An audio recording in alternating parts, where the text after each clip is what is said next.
Politicians care a lot about public opinion, but they don't always follow it.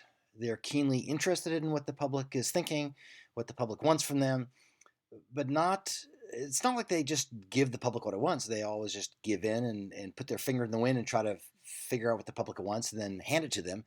The politicians are typically as much interested, if not more interested, in shaping popular opinion rather than just responding to it. We can see that especially in a politician as skilled as President Trump. He's keenly aware of what the public thinks about him, but the public hasn't liked him all that much. He is more interested, though, in shaping what the public thinks rather than merely responding to the demands of the public. So, in this brief video, I want to talk about a few of the things that politicians care about, especially when they look at public opinion, in trying to understand what the American public and especially American voters want. And the key things that politicians care about when they're looking at public opinion data, that is what the public expects over time, what the public responds to regarding questions or regarding policy and so forth. Our politicians will care about the direction of public opinion, its distribution, its variation, intensity, and salience. So let's take a brief peek at each of those concepts. The first, regarding direction, is where is majority opinion on a particular issue? This is public opinion information from a Gallup poll. It shows public opinion from 1990 up through late 2017. Various salient events are pictured here, especially mass shootings. And the question is, in general, do you feel that laws covering the sale of firearms should be made more strict, less strict, or kept as they are now? And the line is for those who believe that the gun laws should be more strict. So you can see there's been very strong support, high support for stricter gun laws over much of the last 30 years or so. It's always been a majority, or almost always been a majority, and sometimes substantially above a majority. So the American public seems to favor stricter gun control laws.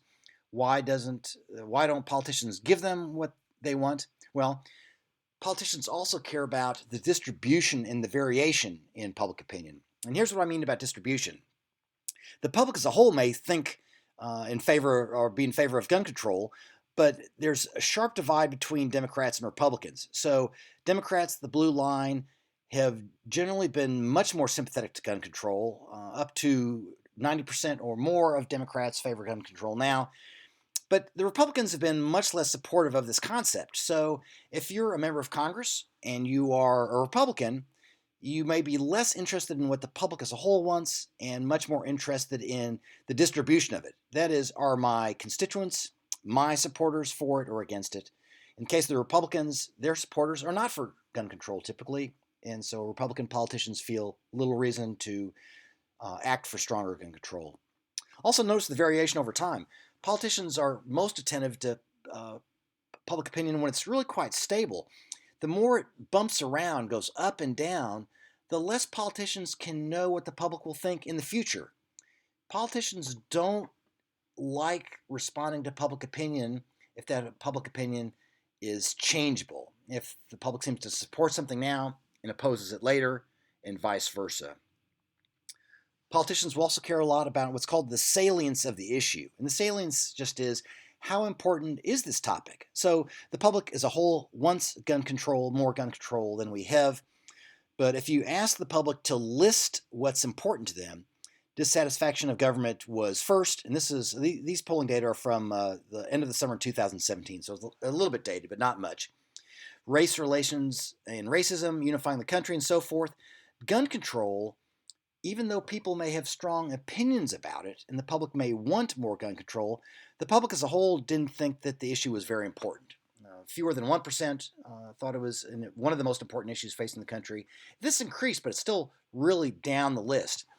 Politicians are more likely to respond when a large part of the public thinks that the issue is really important and they have strong views on that issue as well.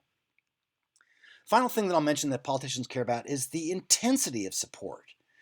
So here we're looking at the question, thinking about how the gun issue might affect your vote for major offices. Would you only vote for a candidate who shares your views? Would you consider the candidate's position on gun control important? Or would you not consider gun control a major issue? So the public is split on this. Most of the public thinks it's not an important issue. However, a certain part of the public will only vote for someone who shares their views. So about a quarter of the population says they will only vote for a candidate who shares their views. Historically, those people, the people who feel very strongly about gun control, typically have been supportive of gun rights. And so a substantial portion of the American public will only vote for a politician who will support gun rights. That is why gun rights have typically been expanded, not contracted. That is why it's been difficult to enact gun legislation in this country. Because even though the public as a whole may support gun control, very few think it's a highly important issue, and an even smaller number thinks they will only vote for a candidate who supports gun control. Public opinion is complex. Politicians care a lot about it, but what they care about varies from issue to issue and is based on the dimensions I suggested to you: the direction, the salience, the intensity, the variation, and the distribution, and so forth.